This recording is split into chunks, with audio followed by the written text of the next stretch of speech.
Olá, meus irmãos, hoje dia 13 de outubro, estamos aí na 28ª semana do Tempo Comum.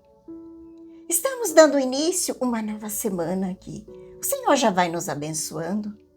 Aqui quero lembrar a todos que aqueles que estão inscritos, também aqueles que não estão inscritos, de uma forma ou outra passa por aqui pelo canal Vida em Cristo, é colocado em oração diariamente. No silêncio do meu coração, nas santas missas que participo, coloco todos no altar do santo sacrifício. Creio que Jesus visita a todos que, de uma forma ou outra, passa por aqui. Que você também que se inscreve no canal Vida em Cristo, compartilhe também esse evangelho de hoje com os seus grupos de amigos. E hoje o evangelho está em São Lucas 11, do 29 ao 32. Pedimos que a Santíssima Trindade, Pai, Filho e Espírito Santo, que já se faz presente no meio de nós, venha nos conduzindo, nos iluminando. Venha, Espírito Santo, iluminar meu coração para que eu possa ver as coisas que são de Deus. Venha, Espírito Santo, sobre a minha mente, para que eu possa compreender e entender aquilo que é de Deus. Venha, Espírito Santo, sobre a minha alma. Santifica tudo o que penso, falo e faça. Que tudo seja para a glória de Deus. Amém. Vamos então para o Santo Evangelho. Naquele tempo, quando as multidões se reuniram em grande quantidade, Jesus começou a dizer: esta geração é uma geração má. Ela busca um sinal, mas nenhum sinal lhe será dado, a não ser o sinal de Jonas. Com efeito, assim como Jonas foi o sinal para os ninivitas, assim também será o Filho do Homem para esta geração. No dia do julgamento, a rainha do sul se levantará juntamente com os homens dessa geração e a condenará. Porque ela veio de uma terra distante para ouvir a sabedoria de Salomão. E aqui está quem é maior do que Salomão. No dia do julgamento, os ninivitas se levantarão juntamente com essa geração e a condenarão. Porque eles se converteram quando ouviu a pregação de Jonas. E aqui está quem é maior do que Jonas. Palavra da salvação, glória a vós, Senhor. A liturgia da igreja hoje traz para nós o Evangelho de São Lucas, do capítulo 11, do versículo do 29 ao 32. Esse Evangelho vai nos falar de algo que muitas vezes vemos como normal. Hoje nós somos esses Jonas de cabeça dura. Ou seja, temos dificuldade de acolher a palavra de Jesus. Hoje, através desse evangelho, ele diz que o reino de Deus, ele veio trazer a salvação para todos nós. Que ninguém fique de fora, que todos sejam acolhidos no reino do céu. Jesus é para nós um sinal. Não apenas o sinal de Jonas ou dos profetas, mas ele é o grande sinal para o qual devemos olhar e devemos manter o nosso olhar nele, que é o grande sinal. Vemos isso hoje no nosso tempo. O povo fica pedindo sinal, o povo de hoje é semelhante aos ninivitas, que não foram capazes de distinguir o que o profeta Jonas estava pregando. Era um povo de cabeça dura, de coração endurecido e fechado. Essa liturgia chama muito a atenção para os nossos tempos, que não é nada diferente do tempo dos ninivitas. Jesus hoje está nos pedindo também que abrimos o nosso coração, também os nossos ouvidos. Estejam atentos à sua voz, porque a salvação que ele veio nos trazer exige uma conversão verdadeira. Ele nos pede de forma exigente. Não somos um povo nada diferente dos ninivitas, aos quais Deus tinha enviado o profeta Jonas, que também teve uma cabeça dura, desobedeceu a ordem de Deus. Deus manda para um lado, ele vai para o outro lado. Mas Mas Deus faz com que ele volte e retorne o caminho e cumpra a missão para a qual ele foi enviado. Por isso, hoje, eu quero dizer para você, abra bem o seu coração para acolher essa palavra. Para que o nosso coração esteja bem disposto a acolher a palavra de Deus. Para ouvir o Senhor, que é necessário que tiremos muitas coisas que estão impedindo que essa porta se abra, a porta do nosso coração se abra, para deixar Jesus entrar em nossos corações. É preciso tirar os empecilhos que impedem que essa porta se abra. Precisamos de uma verdadeira mudança de vida, uma conversão sincera. Porque o nosso coração é um recipiente que precisa ser esvaziado para encontrar espaço. Olhe que para você colocar a água no recipiente, ele precisa estar vazio, preparado. Esse lugar é o nosso coração, que precisa ser preenchido pela graça de Deus. Porque Jesus não pode habitar num coração que está tomado pela impureza, pelas coisas deste mundo. Nosso coração vai ficando sem espaço. É preciso esvaziá-lo de nós mesmos, para deixar que Jesus entre em nós, para que ele preenche esse vazio da nossa vida, da nossa alma. Porque só ele pode ocupar esse espaço. Nada neste mundo pode ocupar esse lugar. Jesus está ali, respondendo para os fariseus e os discípulos e os mestres da lei. Naquele momento, justamente para lembrar o símbolo da morte e da ressurreição, pela qual ele iria passar. É o que hoje fala o profeta Jonas. É o símbolo da morte e da ressurreição de Jesus, que ressuscitaria no terceiro dia.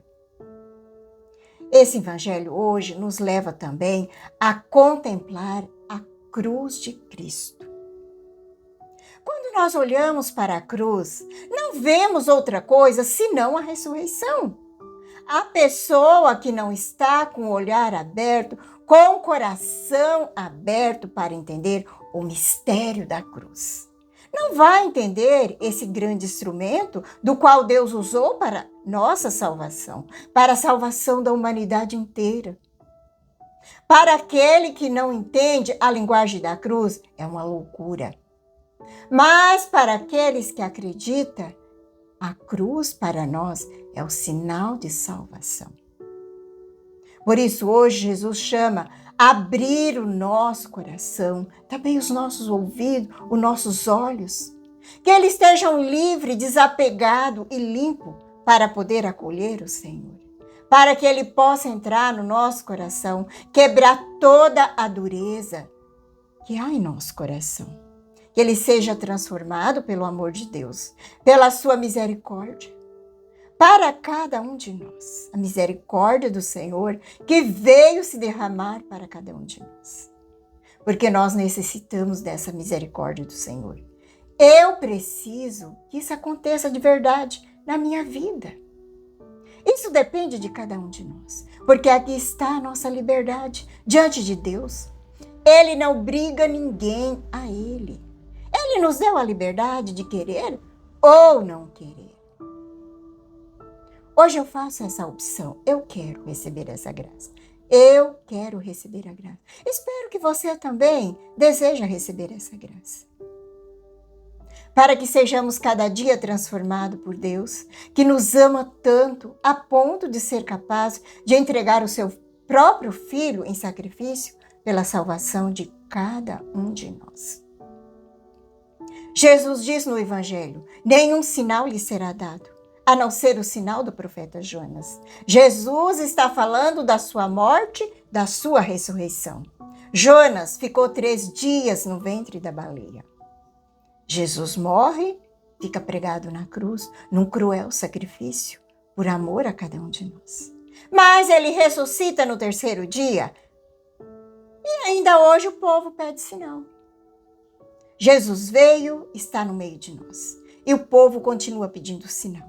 Não precisamos de nenhum sinal.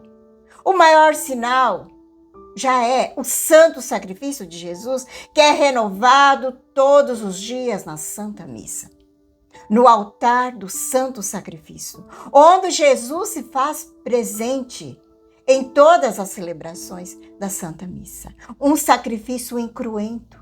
Jesus ali se faz presente, está vivo.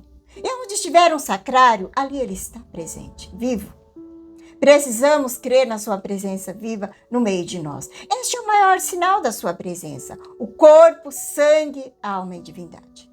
Rezemos por aqueles que não acreditam, que não crê, não adora, não espera e não ama. Que o Senhor nos dê a graça de amar cada vez mais e buscar cada vez mais. Hoje eu quero trazer uma história que ilustra perfeitamente esse evangelho. Santo Efrem, também conhecido como Efrem da Síria, viveu entre aproximadamente aos anos 373 d.C. Ele foi diácono, teólogo, compositor de hinos e reconhecido como um doutor da igreja. Sua vida de entrega a Deus, sua profunda reflexão sobre as Escrituras, faz dele um exemplo de santidade. O Evangelho hoje fala do sinal de Jonas. Santo Efrem explica os confrontos às incredulidades de sua época. Da mesma forma que Jesus o fez, a resposta e a busca por sinais. Ele parte do mesmo ponto que Jesus, mesmo ponto de Jesus. Mesmo depois de todos os sinais que Jesus já havia realizado, algumas pessoas ainda pedem uma prova espetacular, extraordinária. Efrem observava que, para esses corações fechados, nenhum sinal será dado, a não ser aquele que já lhe estava sendo dado. Já seria o suficiente. O sinal da pregação, da conversão. Efrem desenvolve a comparação feita por Cristo. Ele contrasta as atitudes dos ninivitas que se converteram diante da pregação de um só homem, Jonas, com a resistência da geração má, que ouvia a própria palavra de Deus encarnada. A figura de Jonas, que emergiu do mar para pregar um prenúncio claro de Cristo que ressuscitou do sepulcro e enviou aos seus apóstolos para converter todas as nações. Jesus é muito maior do que isso. Em relação a Jonas e Salomão, por isso exige, portanto, uma resposta de fé mais profunda. A história de Santo Efrem nos convida a examinar nosso próprio coração. Será que em nossas buscas por Deus esperamos por sinais extraordinários? Enquanto deixamos de ouvir a sua voz, a pregação cotidiana da igreja, nos sacramentos, nas sagradas escrituras, a santidade de Efrem consiste justamente em ter acolhido a palavra de Deus com humildade e profundidade, tornando-se ele mesmo um grande sinal de sabedoria divina para o mundo. Que a intercessão de Santo Efrem nos ajude a abrir os olhos para o maior de todos os sinais, Jesus Cristo, morto e ressuscitado pela nossa salvação. É isso hoje para a nossa reflexão. Um grande abraço a todos. Um santo e abençoado início de semana. Não esqueça de inscrever-se no canal, compartilhar, curtir, enviar para seus grupos de amigos. Que a paz de Jesus, que o amor de Maria esteja no teu coração. E que Deus Todo-Poderoso nos abençoe. Em nome do Pai, do Filho e do Espírito Santo. Amém.